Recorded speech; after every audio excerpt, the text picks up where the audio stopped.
A police officer killed and another wounded during a shooting in the north of Kosovo in the latest violence in the region. Armenia calls for a UN mission to monitor human rights in Nagorno-Karabakh as Azerbaijan regains control of the breakaway region. A police officer has been killed and another wounded during a shooting in a village in the north of Kosovo on Sunday. Kosovan Prime Minister Alban Kurti says it's the first major incident in the region in months. He blamed the attack on support from neighbouring Serbia. The incident has fueled tensions between the two former enemies at a delicate moment in their European Union facilitated dialogue to normalise ties. Ethnic Albanians make up 90% of the population in Kosovo, but Serbs are in the majority in the north of the country.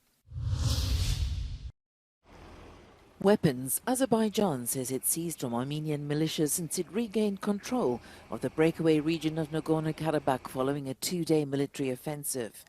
Meanwhile, Armenia has expressed its concerns for the safety of ethnic Armenians in the enclave as representatives of the two countries spoke at the United Nations in New York. Armenia has repeatedly warned the international community about the need for concrete and practical actions, including the dispatching of a UN interagency needs assessment and fact-finding mission to Nagorno-Karabakh.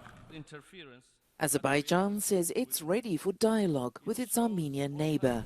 We continue to firmly believe that there is a historic opportunity for both Azerbaijan and Armenia to establish good neighborly relations and coexist side by side in peace as two sovereign states within their internationally recognized borders.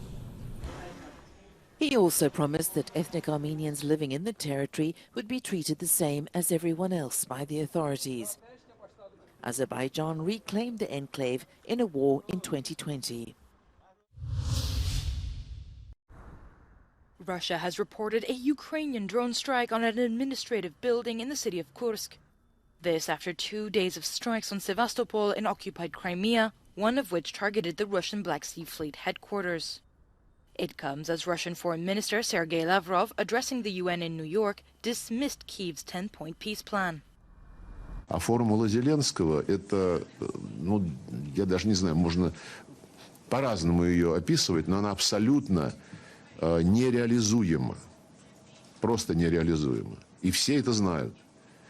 Но говорят вместе с тем, это единственная основа для переговоров, и вообще надо Россию победить на поле боя. И в этих условиях, раз на поле боя, так на поле боя давайте. The weekend also saw Russian forces launch drone attacks in the Zaporizhia region of Ukraine, as well as in the Dnipropetrovsk province further north.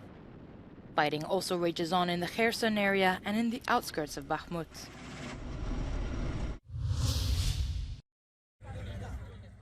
As the Catholic Church marked its 109th World Migrant and Refugee Day, Europe faces a new wave of people fleeing their homelands.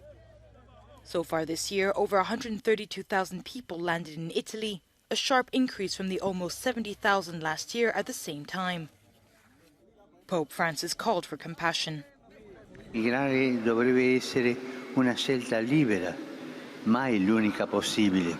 Purtroppo miseria, guerre e crisi climatica costringono tante persone a fuggire. Perciò siamo tutti chiamati a creare comunità pronte e aperte ad accogliere. Europe is not the only continent facing this humanitarian crisis.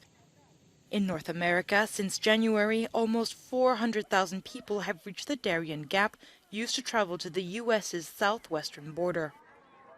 The number is expected to reach 500,000 by the end of the year.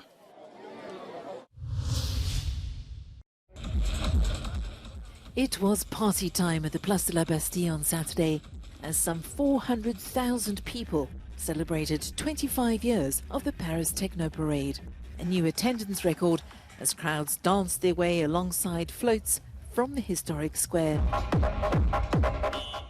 In just 3 decades, the electronic dance music genre has gone from an underground phenomenon produced for continuous DJ sets to something accepted and appreciated across generations.